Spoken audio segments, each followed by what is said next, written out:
Muy buenas tardes, nuevamente un jueves, este es el jueves 20 de diciembre. Eh, el jueves 27 no vamos a hacer esta grabación, avisamos, por distintos compromisos no la vamos a hacer. Eh, bien, entonces vayamos a esta grabación. Hoy nos gustaría hablar de algo muy actual, muy presente. Eh, Escuchamos una grabación radial en que entrevistan al ministro de Ganadería, Agricultura y Pesca, Benech. Enzo creo que se llama Benech. Eh, entonces a esta grabación le podemos poner un nombre. El nacionalismo y el ministro Benech. Y ahora nos vamos a explicar. En esa entrevista, que fue muy tranquila, muchas veces las entrevistas se vuelven agresivas y no sé quién era el periodista, pero tenía preguntas incisivas sin ser agresivo. Y el ministro también me pareció que mantenía, eh, muy sereno se mantenía, y respondía luego de pensar cada respuesta. Entonces, para ver cuál es el tema,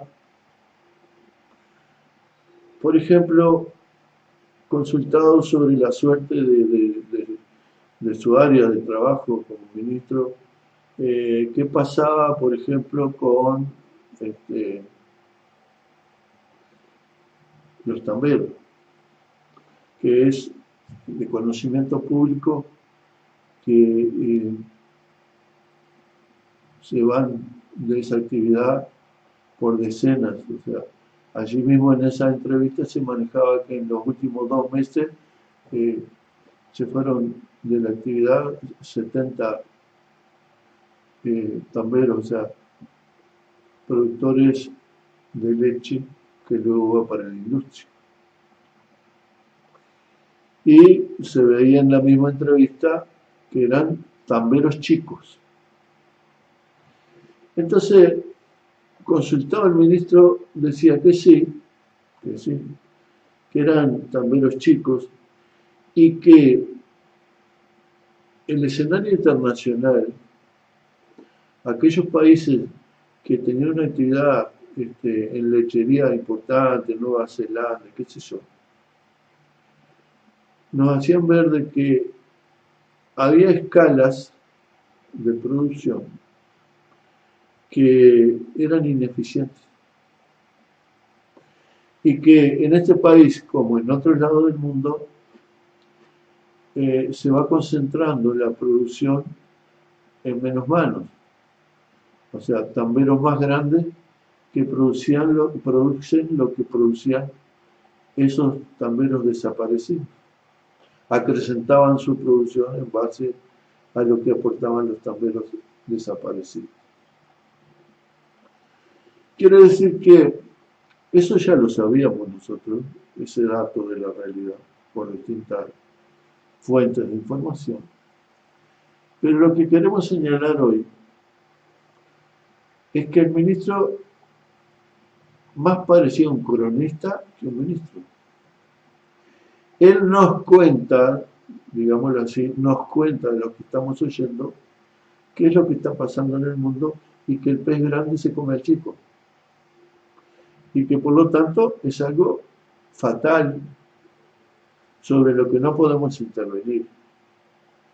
Por lo tanto, él no se ve interviniendo en algo que sucede y que es el grado de competitividad del tambero chico frente al tambero grande. Entonces, prestamos mucha atención a esa entrevista, de la cual estamos contando una sola cosa. Pero durante toda la entrevista, el ministro manifestó su pensamiento, su manera de ver la realidad económica y la producción en particular. Donde este no es más que un ejemplo de una forma de ver la realidad del mundo y del país. Entonces, nos detenemos, la escuchamos más de una vez a la entrevista, y nos quedamos reflexionando.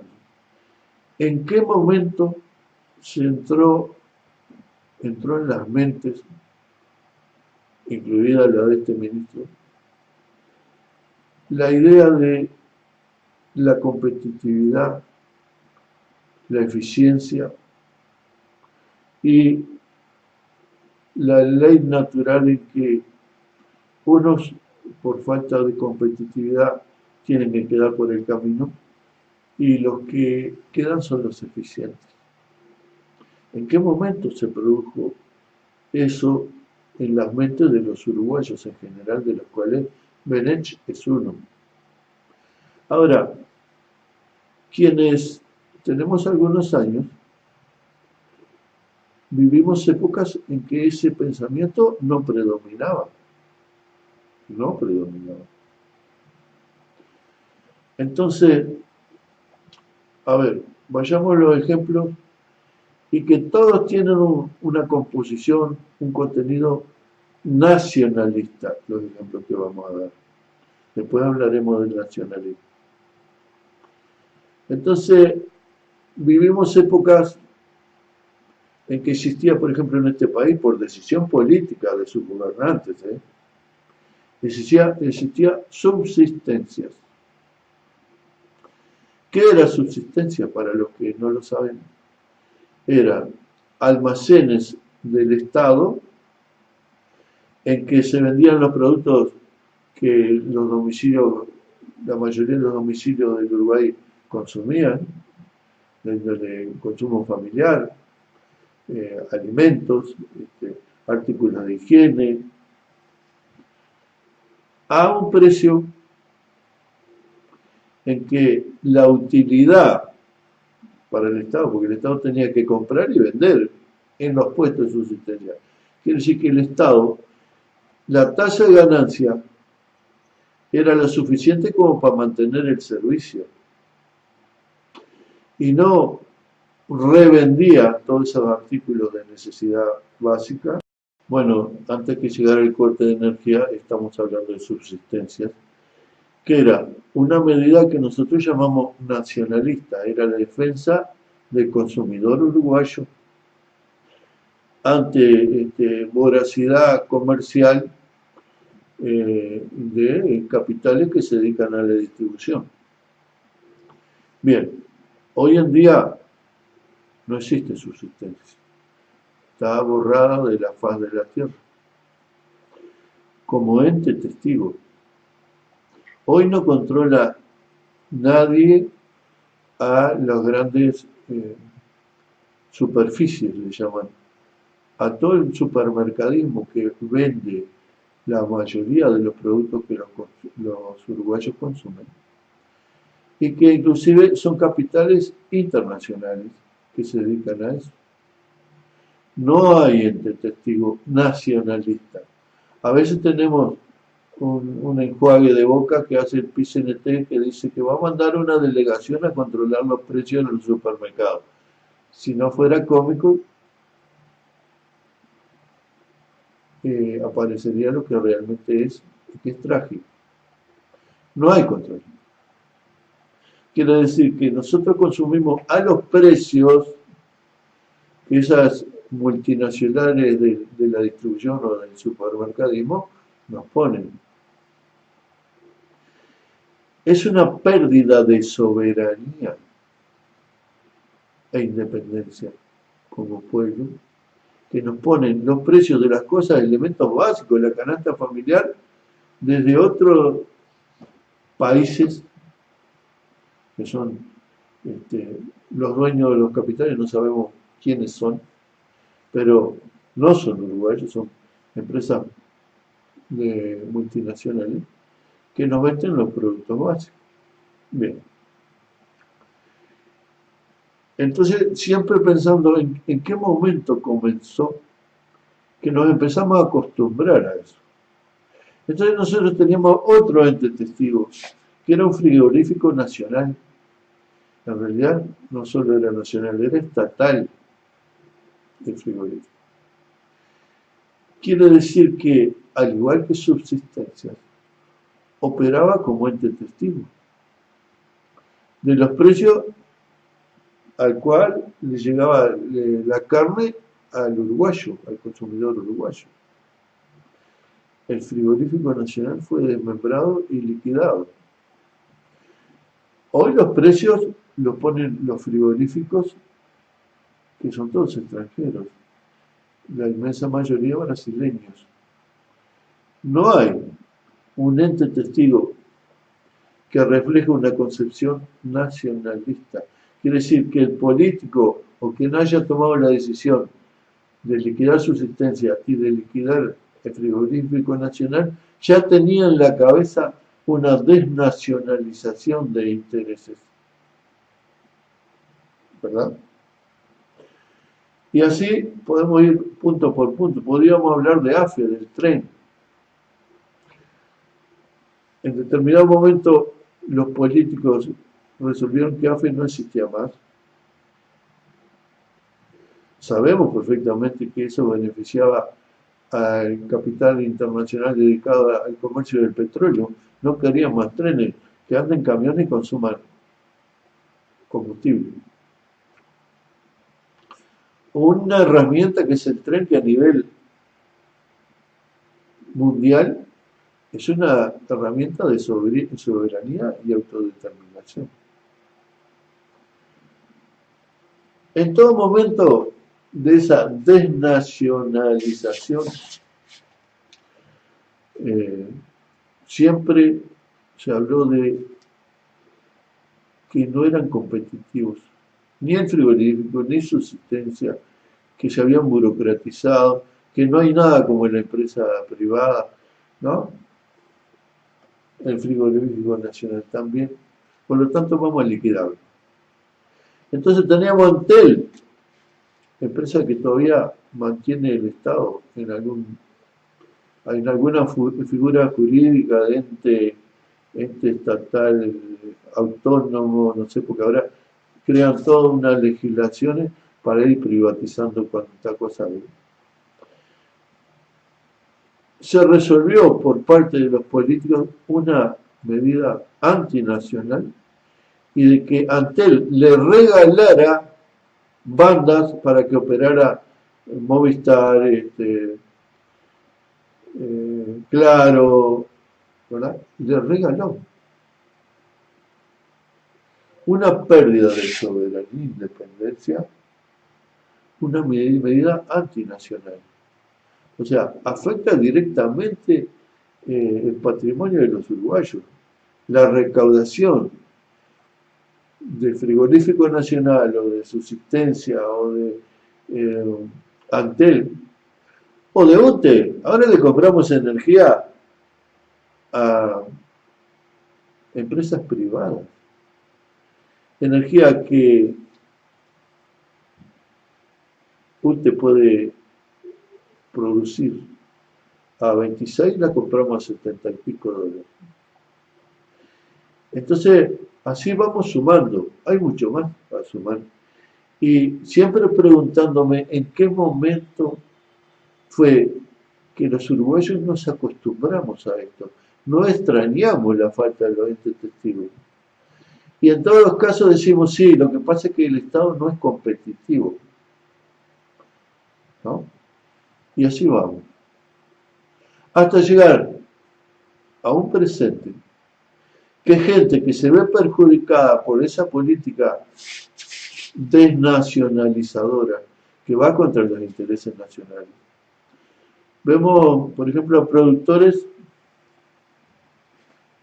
que piden, porque están en una situación grave, muy grave. Piden que no nos abastezca más ANCAP. Vamos a comprar el combustible en el mercado internacional, que lo vamos a conseguir un poco más barato que lo que nos vende ANCAP. Cosa que puede ser cierta. Pero es una pérdida igual o peor a la de un frigorífico testigo, a una subsistencia testigo, a una generación eléctrica testigo, como es útil.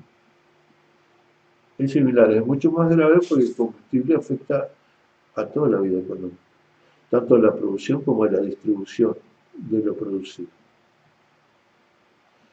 Y llegamos a decir, los que estamos en contra de esta política económica, empezamos a argumentar con los mismos argumentos del enemigo. O sea, es una medida desnacionalizadora comprar el combustible en el mercado internacional sin haber industrializado el petróleo la planta de acá. Genera mucho más dependencia. Quedamos a merced de los precios internacionales que hoy son más bajos y mañana son más arriba. Entonces, es resolver la situación por un lado que no es el que hay que caminar. También decimos, bajemos los costos del Estado. ¿En qué momento nos entró esa idea en la cabeza de nosotros? Yo personalmente creo que sí. Lo que es cierto es que se dan salarios de duques, los representantes, hay corruptela, generan puestos de una forma mágica para acomodar gente, ¿no? Cosa que pasó siempre y ahora capaz que se agudizó mucho más. Eso es cierto, pero yo no quiero un Estado más chico. Como dicen todos los intereses internacionales que quieren liquidar toda expresión nacional en Uruguay. Yo quiero que Uruguay, y es muy fácil, expropie cualquier planta frigorífica y vuelva a haber un frigorífico estatal, porque estamos regalados a nivel de la producción de carne, al no haber un frigorífico estatal. Quiero que en vez del PCNT salga a darse una vueltita por los supermercados a hablar con los gerentes, que exista subsistencia. Queremos que exista AFE, queremos que UTE soberanamente, ¿no?, en un acto de soberanía, siga produciendo la energía necesaria. Queremos que no se privatice la generación de agua. Quiere decir que, contrariamente a lo que dicen los afectados por esta política, nosotros queremos agrandar el Estado. No lo superfluo, no lo corrupto, no. Queremos control de nuestra economía. Estamos regalados. Entonces, ¿en qué momento empezaron a cambiarse los códigos y los valores? Y que la gente empezó a pensar como el enemigo quiso y lo indujo. Entonces, nosotros pensamos que el quiebre de una política nacional vino con la instauración de la dictadura. Entonces ahí se trajo, frente a la subsistencia, a los frigoríficos nacionales, a todo lo que significaba medidas de soberanía, de autodeterminación, lo contrario. Nosotros ya no trabajamos para el mercado interno, vamos a producir para el mundo, ¿no? Entonces la producción nacional, de la primera a la última, está dirigida al mercado exterior, ¿verdad? No hay nada interno que pueda marcar el precio de venta de la leche, de la carne, es el mercado externo, que es un ente que nosotros no manejamos. Si no lográs competir en el mercado externo, sos ineficiente. ¿Y eso quién lo dijo? Estamos repitiendo las lecciones que nos dan, el lavado de cerebro que nos dan. Entonces escucho al ministro Benech decir que en Europa, por ejemplo, se subsidia a los productores, a los lecheros, a los granjeros, qué sé yo. ¿Y por qué lo hacen? Porque tienen plata, ¿no? O sea, se desliza por las cosas sin una pizca de razonamiento. Si se subsidia, cosa que está bien, ¿por qué el subsidio es pecado? ¿Desde cuándo es pecado el subsidio? Se subsidia para tener soberanía alimentaria, por ejemplo. Para mantener la gente en el medio rural, para mantener la gente en los saberes, la vida que viene del fondo de los tiempos. Y que está dejando barrida de lado para que queden predios enormes que viene cualquier empresa y la compra o la alquila multinacional para plantar lo que se le dé la gana. Estamos abiertos al mundo. No hay soberanía ninguna, no hay ninguna medida política nacionalista. El nacionalismo en este país desapareció. Nacionalismo de derecha o de izquierda, el nacionalismo, porque hay nacionalismo de derecha y de izquierda. Y para ser más sintético, hay un nacionalismo de una nación que oprime a las demás, y los viajeros saben que tú llegabas a cualquier país imperialista, a Francia o al propio Estados Unidos, y habían cultivado, exacerbado el sentimiento nacional, los capitales dominantes en esos países, de forma tal que los pobladores franceses o norteamericanos despreciaban a aquellos pobladores de los países a ser saqueados. Eso permanece hasta hoy en día, en Gran Bretaña, y qué sé yo. Entonces, ese es un tipo de nacionalismo, el nacionalismo de Hitler, que levantó banderas nacionales, los capitalistas alemanes, levantaron banderas para llevarse a la rastra a todo el pueblo alemán que estaba en la lona, atrás de objetivos corporativos. O sea, el último trabajador iba en el mismo barco que el capitalista que iba a invadir otros países para quedarse con su riqueza. Ese es un nacionalismo, pero que condenamos. Pero después está el nacionalismo de los países que defienden su patrimonio, que es otra cosa. Bueno, entonces están pensando estos nacionalistas en la defensa, no invadir ningún país, en la defensa del rico patrimonio de los orientales, ¿verdad? Entonces, ¿qué pasa? No se puede combatir ese cúmulo de ideas de que no trabajemos más para el mercado interno, que trabajemos para el mercado mundial, etcétera, etcétera, que nos hace ser tomadores de precio en todo, en lo que vendemos y en lo que compramos, para tomar medidas que son de tipo nacionalista en la defensa de lo nuestro, del trabajo nuestro, de nuestra tierra, de nuestra agua, de nuestro aire, de nuestra vida, de la naturaleza. Entonces, no podemos combatir, como está pasando, esta política que está orientada a servir a poderes económicos extra o que están fuera del país, no lo podemos combatir con las mismas ideas que nos metieron en la cabeza. Tenemos que pensar en un frigorífico nacional, tenemos que pensar en un ente testigo como subsistencia, aunque le llamemos de otro modo, es lo mismo. Tenemos que pensar en volver a controlar la generación de energía, ya sea en la planta de ANCAP o en UTE, en la energía eléctrica, o en la energía eólica, que la estamos regalando miserablemente. Es necesario replantearse el país. Entonces, no alcanzan decir, bueno, está caro el combustible, vamos a comprarlo más barato en el mercado internacional, que anda por ahí más barato.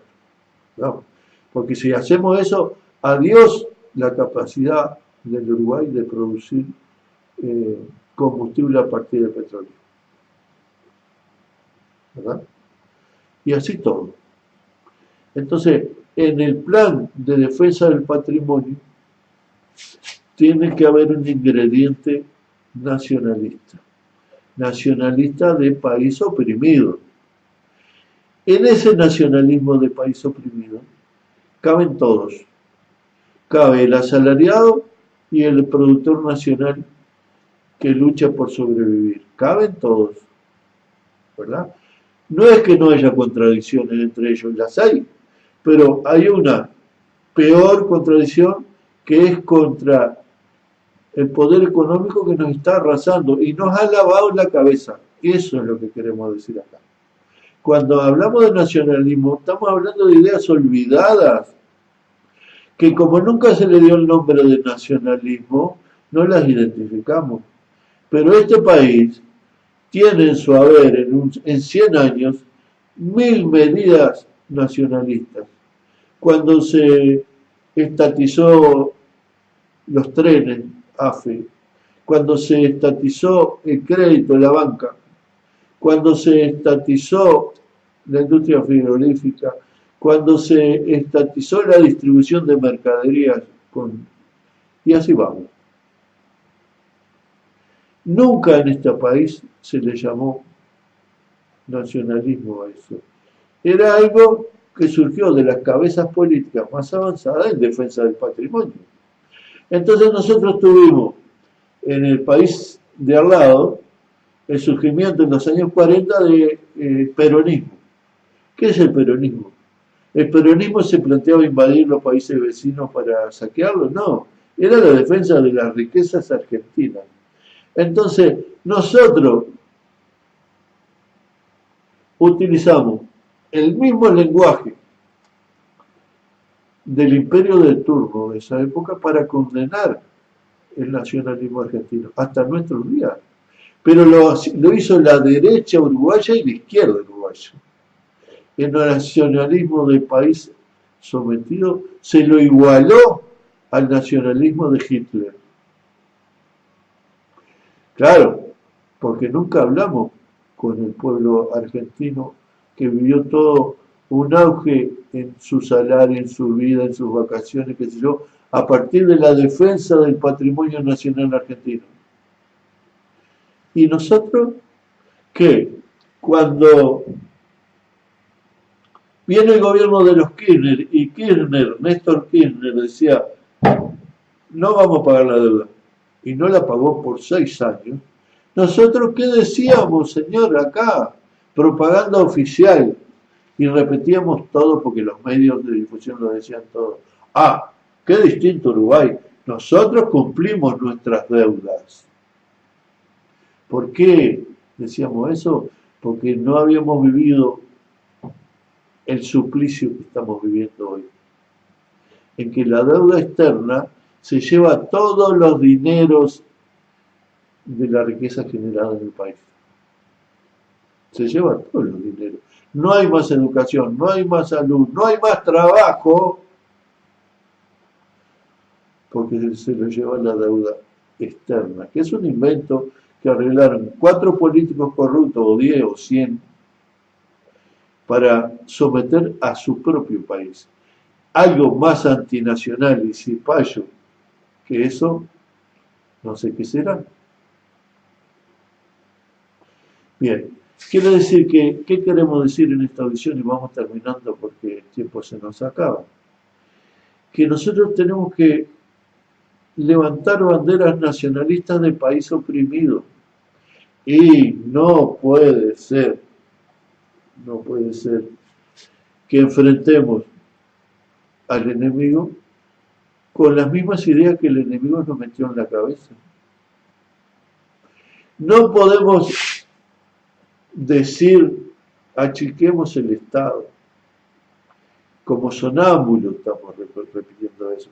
Vamos a determinar qué parte del Estado queremos que no malgaste y vamos a habilitar al Estado para poder instrumentar políticas nacionales. Es obvio que, digamos, para hablar en términos actuales, la lechería tiene que estar toda subsidiada, porque si no van a quedar 4 tamberos que, ya les digo, no van a ser nacionales. No van a ser nacionales. ¿Y eso está mal, el subsidio? ¿Quién dijo que está mal? ¿Rockefeller? ¿Quién dijo eso? Si yo mantengo a los productores en el medio rural, mantengo las escuelas, mantengo los bancos abiertos, mantengo toda una sociedad rural que la están liquidando. Pero no son con argumentos neoliberales que hace 50 años que nos vienen metiendo en la cabeza, que yo voy a poder enfrentar esto. Se necesita algo más. Se necesita tener una visión de un país distinto, en que no le tengamos miedo a las palabras. Entonces, si existe el MIDES, porque es una imposición también del Banco Mundial, para que darle unos pesos a la gente para que no salga a robar, y se logra parcialmente, porque como la falta de trabajo es tan tremenda, que algunos salen a robar. A mí no me duele el MIDES, porque el MIDES hace posible que esa persona, por los 5.000 pesos que le da, consuma. Quiere decir que el almacén, el kiosco, se mueve. En el medio rural o en el urbano, se mueve. No me duele esa plata a mí. Me duele el malgasto en sueldos faraónicos, me duele en acrecentar la deuda externa hasta niveles increíbles para someter a este país, eso me duele. Pero digo, en contrario a lo que es una propaganda neoliberal, no digo achiquemos el Estado, digo debemos agrandar el Estado, agrandarlo, para darle cabida a todos los mecanismos de control soberano de autodeterminación de una nación que está siendo sometida. Debemos volver, y ya no queremos repetir más, a tener entes testigos, a recuperar soberanía. Y no hablé de la pesca. Sí, no hay plata para esto, no hay plata para lo otro, no hay plata para lo más allá. Y un día aparece UPM que no nos va a dejar nada más que dolores de cabeza y le vamos a poner un tren que lo habíamos liquidado nosotros para el único servicio de ellos y el tren nos va a salir como 3.000 millones de dólares en donde no había plata. Yo digo, con 3.000 millones de dólares, ¿cuántos barcos chinos de pesca podemos comprar que están ahí, que quieren poner un puerto de los chinos para sus barcos de pesca? ¿Cuántos compramos? ¿Cuántas plantas de como Freeport podemos habilitar si tenemos barcos de pesca? Y tiene que ser estatizado, porque si nosotros simplemente le cambiamos de dueño unos por otros, eso termina siendo otra vez, como en el caso de la Tambero, que van a quedar cuatro empresas multinacionales con la pesca uruguaya. ¿Cómo ocurre hoy? Bueno, por el día de hoy, con muchos accidentes en los cortes de energía, y felicidades para todos. Nos vemos después del 1 de año.